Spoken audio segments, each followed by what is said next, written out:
La socialdemocracia se define como un intermedio entre el comunismo y el capitalismo, y la tercera vía, un punto entre el neoliberalismo extremo y la socialdemocracia. Santos ha decidido apostarle a la tercera vía. Esta pregona que la receta es abrir todas las puertas al mercado y que el Estado aparece para fomentar el individualismo y los subsidios si se presentan afectados.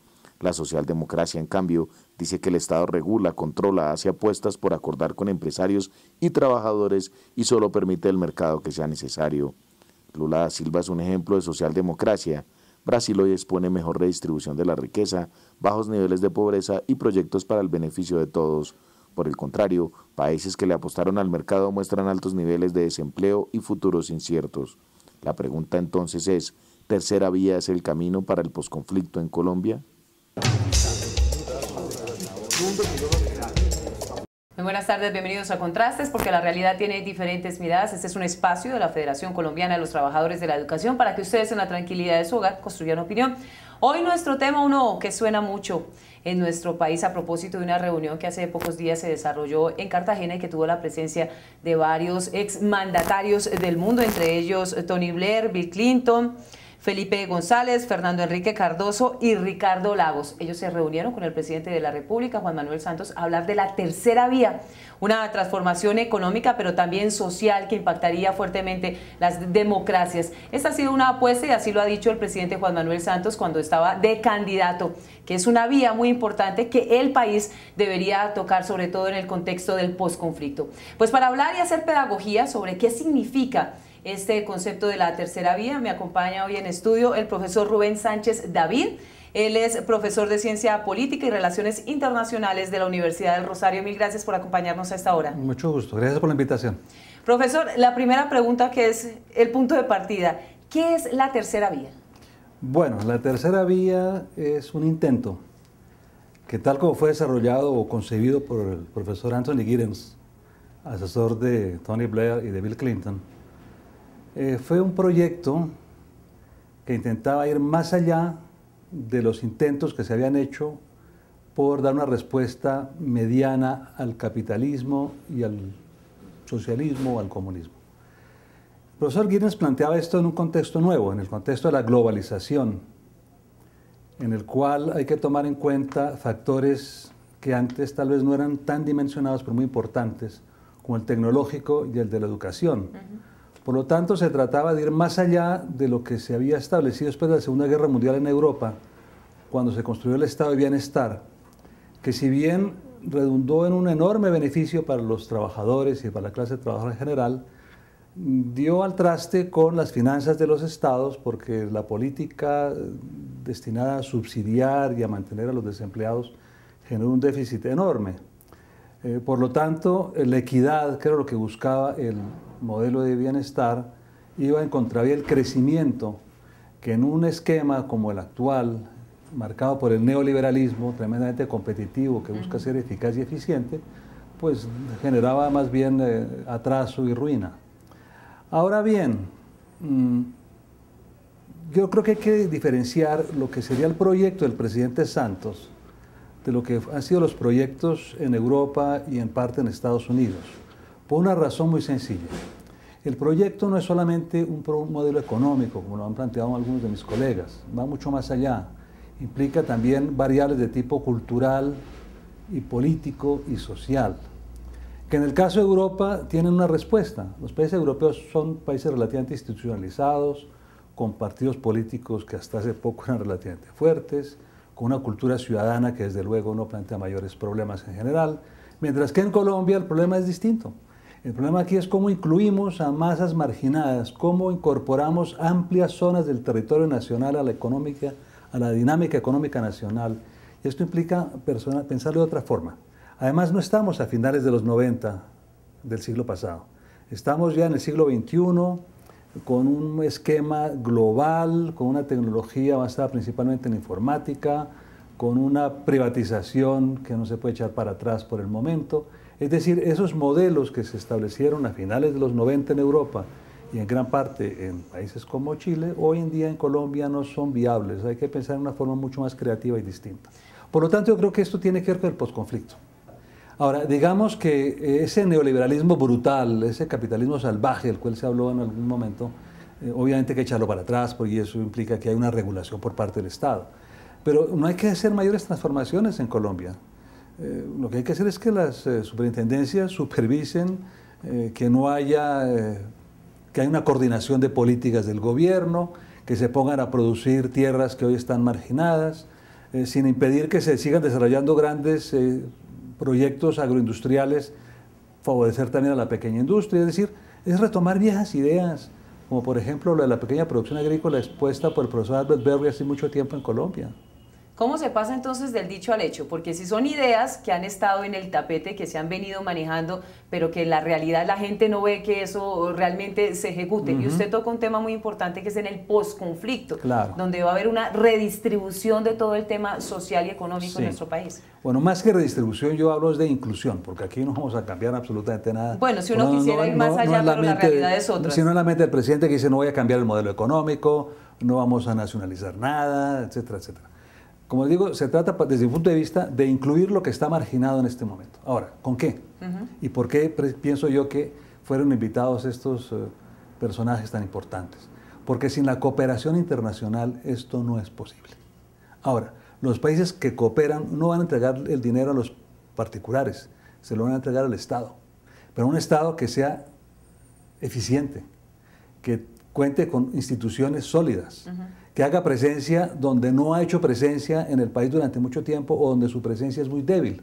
Por lo tanto, esa regulación por parte del Estado requiere forzosamente la ayuda externa, que no se la van a brindar a los particulares, sino a los gobiernos, a los gobernantes. Sí. De allí que diga yo también, el problema no es solamente un modelo económico, es un modelo político, es un modelo cultural. ¿Por qué cultural? Porque la gran apuesta se hace en el campo de la educación. Pero es que educar requiere tiempo. Hay que pensar por lo menos en una generación. Profesor, permítame lo interrumpo, de ahí que la educación fuera el tema prioritario durante las campañas. Hacemos una pausita y ahondamos en el tema de la educación y esa propuesta de la tercera vía. Ya regresamos. Radio Revista Encuentro. Encuentro. Programa institucional de PECODE. Encuentro.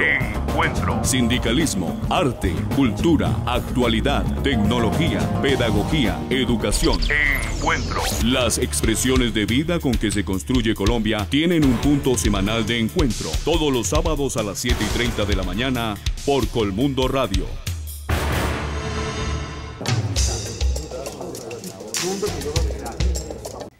Estamos de regreso en Contrastes porque la realidad tiene diferentes miradas. Hoy analizando con el profesor Rubén Sánchez David, profesor de Ciencia Política y Relaciones Internacionales de la Universidad del Rosario, la tercera vía desde las diferentes ópticas en las que tendría que analizarse este tema de hacer curso y de tener un espacio práctico en nuestro país, que es una de las propuestas del presidente Juan Manuel Santos. Y nos quedamos en el tema educativo. Usted dice que este es un tema trascendental a desarrollar en esta figura de la tercera vía. ¿Por qué?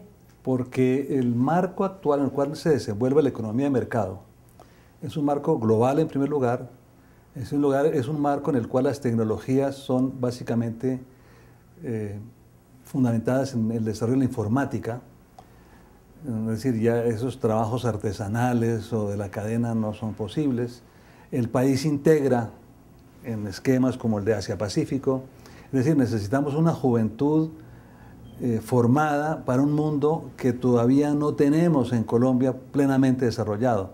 Lo podemos tener desarrollado en algunas grandes ciudades, pero si usted va al campo, va a las regiones apartadas, Colombia es otra cosa. Esto no es Corea, esto no es Alemania, esto no es Francia, esto es otra cosa.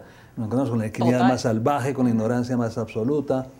Y esto implica hacer un esfuerzo enorme, no solamente para enseñar asignaturas tradicionales o desarrollar capacidades y competencias, como dice hoy el Ministerio de Educación, para entrar a un modelo de trabajo que no va a ser el que conocemos hoy en día. Se necesita también formar ciudadanos, porque la tercera vía, como heredera de esta socialdemocracia en la cual se inspira en parte, implica solidaridad. La equidad implica solidaridad, que uno entienda que las necesidades no son solamente de uno, sino de todos, y que en la medida que a todos les vaya bien, a uno le va mejor. Entonces vamos a tener un modelo, si se implementa, de mercado, de economía de mercado, regulada, vigilada por ciudadanos atentos y conocedores del tema. Y esto requiere muchísimo tiempo. Esto no es con una cartilla, esto no es con una conferencia, esto es con prácticas que tienen que desarrollarse a lo largo del tiempo y en espacios determinados. Es decir, se necesita, en pocas palabras, retomar el espíritu de la Constitución del 91, descentralizar el país, fortalecer la ciudadanía, capacitar los funcionarios, y esto es una labor gigantesca. Titánica. En materia educativa, de alguna manera, tendríamos que cumplir requisitos internacionales, universales en materia educativa.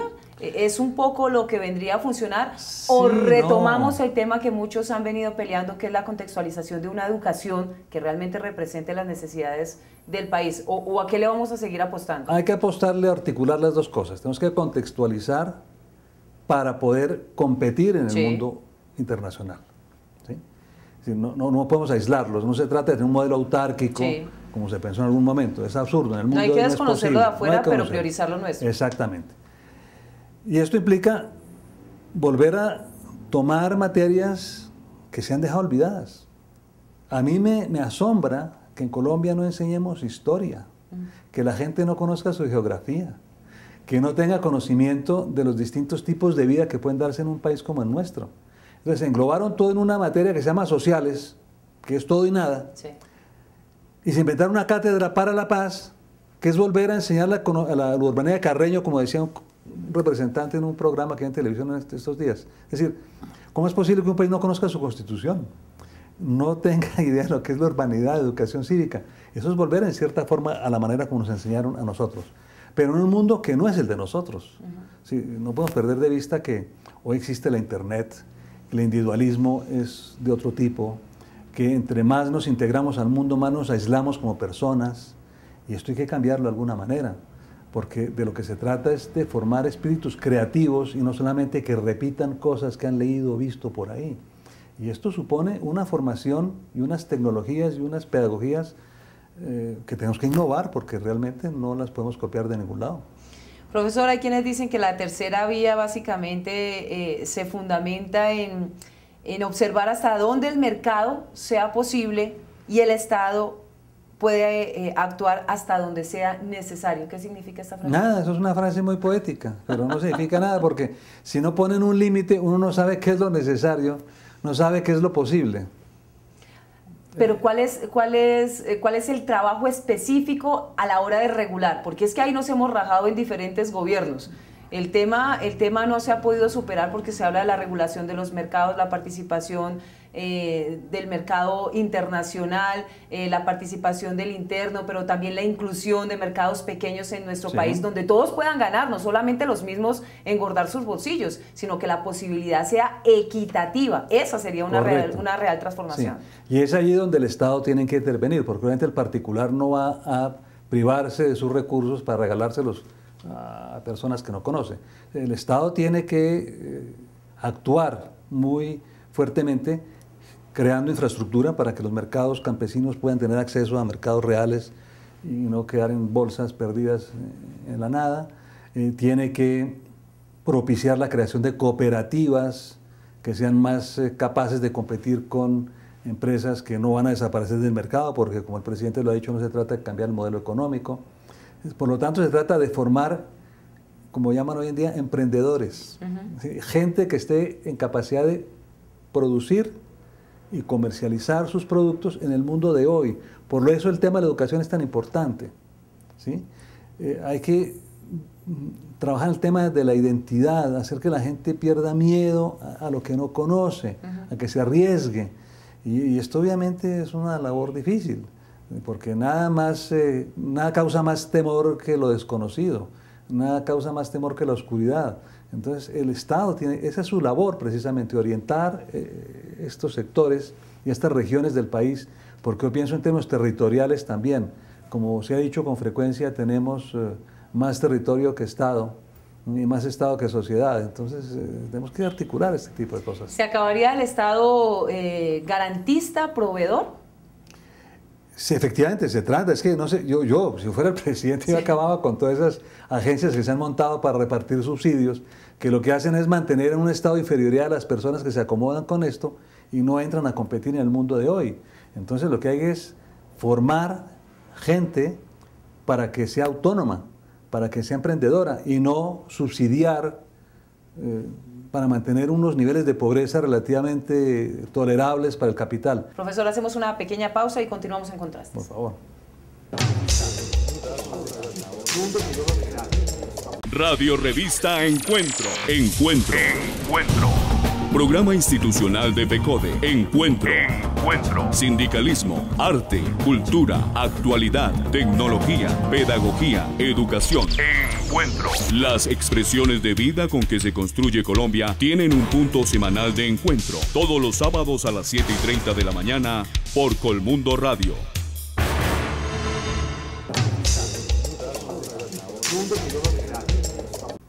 Profesor, en comerciales usted me decía que la tercera vía de alguna manera es la forma de rescatar el capitalismo, que no es la primera que se han lanzado básicamente a rescatar estos principios.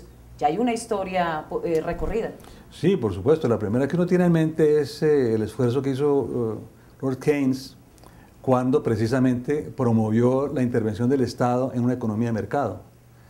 El segundo ejemplo que me viene a la mente es la economía social de mercado de los alemanes después de la Segunda Guerra Mundial, que también se apoyaron en cooperativas, también hicieron un esfuerzo muy grande, que no estaba basada en la política que siguieron los laboristas en Inglaterra, sí, que era precisamente subsidiar y mantener unos sindicatos fuertes. El esquema alemán es más corporativista que otra cosa, que tampoco podemos aplicar en Colombia, porque esto implica unos factores culturales que son muy propios, ¿sí? Para mí la cultura es fundamental en este tipo de explicaciones, porque ya como lo explicaba Max Weber, si no hay una concepción protestante, el capitalismo tampoco se desarrolla. Ahora, ese individualismo que era tan importante en el siglo XIX, hoy en día se puede convertir en un lastre también. Hoy tenemos que hablar más bien de solidaridad, tenemos que hablar de justicia con equidad, como lo plantea John Rawls o Amartya Sen, Premio Nobel de Economía. Sí, tenemos que tomar conciencia de que no estamos solos en el mundo y que hay una cadena a la cual pertenecemos también, que nos hace responsables de lo que pasa en el mundo de alguna manera. Su intervención genera preocupación, básicamente porque uno diría, nuevamente lo que vamos a hacer es a emular un modelo que ha funcionado en otros países en momentos críticos desde lo económico y lo social, pero obviamente ha sido adaptado a esas circunstancias. Hablamos que la tercera vía surge después de la Segunda Guerra Mundial, el tema de la Guerra Fría y demás. ¿Cuáles son esos principios que sí podemos adaptar en nuestro país para que no nos resulte una mala copia como muchas cosas? No se trata de emular un modelo porque no es posible copiarlo. Y no es posible copiarlo porque el contexto ha cambiado. Sí. De lo que se trata es de mantener unos principios. ¿Cuáles son esos principios que sí podríamos...? Los principios son, desde el punto de vista de la economía de mercado, libre empresa, libertad de acción, reconocimiento de la diferencia, tal como lo plantea el liberalismo contemporáneo. Desde el punto de vista de lo social, del socialismo, es justicia, equidad, distribución. Es un poco la cuadratura del círculo en las condiciones actuales. Por lo tanto, esto implica unas opciones claramente políticas. ¿A quién protegemos más? ¿Al capitalista o a la sociedad? Y esto no lo puede contestar el gobernante solo, lo tiene que plantear la sociedad también. Bueno, otra pregunta que me surge obviamente, ¿por qué si estamos basándonos en los principios de la Constitución del 91, cuánto llevamos? ¿Por qué hasta ahora pensamos en ese cambio, en esa transformación, de hablar más de una política de inclusión que dejarle todo al tema del capitalismo y al neoliberalismo? Porque la Constitución del 91, si usted recuerda bien, también fue una especie de transacción que hubo entre el gobierno y movimientos que cuestionaban la política de ese entonces. Sí. Y desde mi punto de vista, ese espíritu se ha venido perdiendo a lo largo del tiempo, ¿sí? Tal como se aplica hoy la Constitución, en muchos se ha mercadeado, se ha perrateado, como decimos vulgarmente. Sí. Pues yo digo, hay que volver al espíritu de la Constitución del 91, que además encierra una honda contradicción, porque en el plano de lo social es garantista, se busca la equidad, y en el plano económico es tremendamente neoliberal, ¿no? Y es un poco donde yo creo que la tercera vía entraría a tratar de conciliar ambos aspectos que están en la Constitución. Ahora, el problema es hasta dónde las fuerzas sociales, que siempre están en pugna, las clases sociales no han desaparecido, No. permitirán que se desarrolle ese proceso en una forma relativamente tranquila. Por eso el problema no depende únicamente de los gobiernos, depende de la sociedad también. ¿Hasta dónde están dispuestos cada uno a ceder también para encontrar un Claro, punto de ahora a equilibrio? la sociedad hay que darle también capacidad de que se exprese. Tiene que tener espacios, tiene que tener garantías. Es decir, eso implica una reforma política que desde mi punto de vista es lo que hace que el presidente asocie la tercera vía con el posconflicto. ¿Que sería la oportunidad de acercarnos a una constituyente o definitivamente ese no sería el camino? No creo que sea necesaria una constituyente, pero sí aceptar que esos actores hoy en armas tengan derecho a participar en la política del país, que sean actores políticos y no solamente personas que entregaron las armas a cambio, yo no sé qué, volver como con el M19, un carro, una beca y un taxi. Pues bueno, habrá que ver cómo concluye el proceso de paz y obviamente, como lo ha dicho el presidente, eso será refrendado en la ciudadanía y cómo, si el camino de la tercera vía, cómo se ejecutaría de manera equitativa, que creo que es el concepto que resulta atractivo. Ahora hay otro punto que se me pasaba por alto, y es que el modelo de la tercera vía le apuesta al pragmatismo.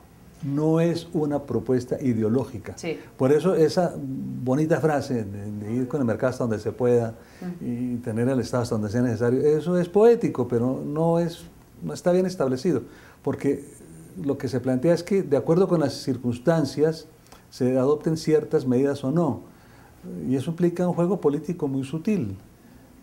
Pero también implica hacer un juego político muy transparente y donde la corrupción y donde el trabajo soterrado pues no le gane y no jalone más que el tema de la esencia y la filosofía en el que todos ganen. Exactamente, por eso la veeduría ciudadana es un argumento, es un elemento fundamental en ese tipo de acción. ¿Sí?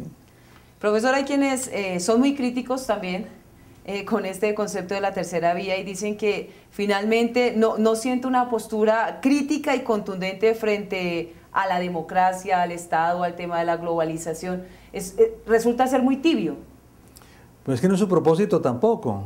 O sea, la tercera vía no es un modelo filosófico, ideológico y doctrinario. Estamos esperando más de lo que es la tercera vía. Exactamente, no le pidamos más a la tercera vía. La tercera vía dice, mire, vamos a tratar de compatibilizar dos cosas.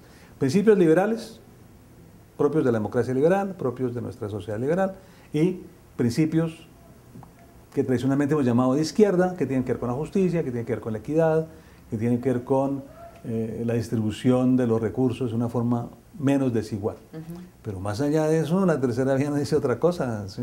Pero no es la tabla salvadora como se nos está presentando a los colombianos. De ninguna manera, no, es una herramienta, ¿no?, que incorpora o que debe incorporar otras herramientas que yo he mencionado, como el de la cultura, como el de la educación, como el de la solidaridad, como el de la identidad ciudadana, pero que no hacen parte estrictamente del modelo, que es un modelo ante todo económico y político, pero que no plantea una gran reforma en lo social, porque ese no es su propósito. Pero le seguimos apostando entonces al neoliberalismo. Con unos matices. No, le seguimos apostando al liberalismo y a la economía de mercado. ¿Sí? Porque es que hay liberalismo social también. Sí. ¿Sí? Sí, todos estos términos ideológicos son muy complicados porque son etiquetas que a veces no dicen mucho. Sí. Pero hay tantos liberales como socialistas, como conservadores y como neoliberales. Eso hay una gama tremenda. Por lo tanto, es preferible hablar de principios que son tal vez más abstractos, pero más incluyentes, que modelos muy precisos, porque obviamente, pues, yo creo que hay liberales de derecha como hay liberales de izquierda. No, lo que yo sí creo es que a la ciudadanía le interesaría no tanto el concepto de economía, sino que finalmente en la transformación en nuestro país se le apunte a un concepto que hemos venido martillando durante esta media hora, la equidad social. Claro. Lo invito a usted, profesor, y a nuestros televidentes a ver y escuchar nuestro editorial. Yo lo veo muy en el campo del modelo clásico neoliberal. Pudiéramos decir que aquí la tercera vía está diciendo competencia hasta donde sea posible y regulación lo mínimo necesario. Ese es como el gran eje donde se está moviendo. Pero para que fuera una tercera vía, fuera una vía alterna, uno diría que debería estar planteándose los grandes problemas de la sociedad. Cómo hacer que el crecimiento económico ayude al desarrollo social, ayude a la inclusión social, ayude a construir equidad. Pero aquí nada de esto está planteando la tercera vía. De manera que es una economía para el desarrollo y el desarrollo en función de los grandes conglomerados empresariales. Aquí para nada se está teniendo en cuenta el ser humano, que debería ser una ecuación en realidad en una vía alternativa.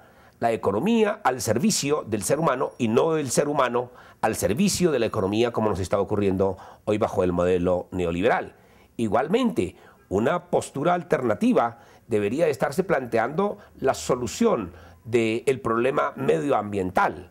Por el contrario, cuando estamos diciendo en tercera vía, en palabras del presidente Santos, que el mercado hasta donde sea posible, pues sencillamente si el mercado puede llegar a los páramos, allá llegará el mercado, devastando los páramos, aniquilando las fuentes de agua, llevando explotaciones de hidrocarburos donde se pueda asentar ese mercado, dañando flora, fauna, dañando al propio ser humano.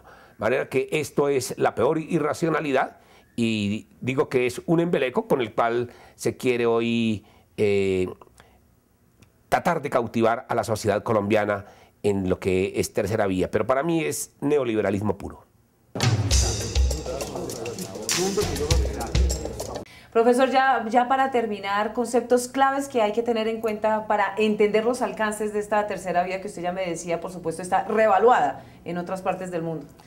Sí, porque la dinámica del neoliberalismo y de la globalización ha atropellado muchos intentos que se han hecho en otros países que son tal vez más sólidos que nuestro. Fíjese usted el problema que está viendo Francia, por ejemplo. Es terrible. Es tratar de mantener un estado de bienestar sin los recursos necesarios del Estado. Por lo tanto, yo creo que en Colombia hay que dejar de lado esos esquemas que son para otros países, hay que mirar más bien qué lecciones nos han dejado y pensar en otros términos. Primero, inclusión, no mantenimiento de un estado de bienestar que no tenemos. Segundo, participación. Sí. Por lo tanto, sacar de la marginalidad a grandes grupos sociales y zonas del país. Esto implica descentralización, tal como lo plantea la Constitución, que no se ha llevado a cabo. Eso implica que el Estado deje apoderarse de todas las riendas del poder y confíe en sus ciudadanos, que obviamente habrá tenido que formar antes, habrá tenido que ilustrar antes. Pero, por lo tanto, si queremos una tercera vía que funcione, el problema no es económico, fundamentalmente. Yo creo que inclusive diría que no es ni económico, porque económicamente no hay nada que hacer, seguimos en la economía de mercado. Es un problema político y social. Profesor, mil gracias por acompañarnos a esta hora. Ya nos ha regalado piezas claves y fundamentales para entender los alcances de la tercera vía y muy importante, hay que informarse, ilustrarse antes de meternos en una camisa como significaría ponernos la tercera vía en nuestro país. Mil gracias por su compañía. Nos reencontramos el próximo domingo en Contrastes porque como ustedes vieron la realidad tiene diferentes miradas. Feliz tarde.